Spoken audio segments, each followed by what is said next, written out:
Hello again, and as you may know, in previous step we modified our GraphQL schema and resolver, also fetched all the data from the backend.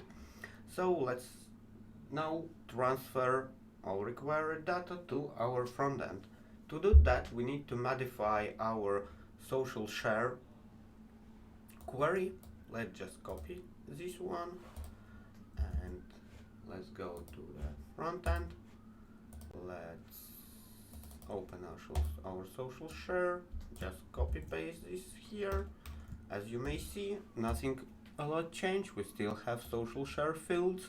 We just editing two more fields: social get config, social share config field with the required field list with our settings, and the same for providers. We are adding new provider or new field with the marked fields inside.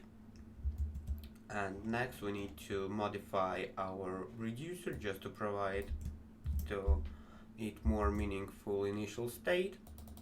Let's do that. And here it is.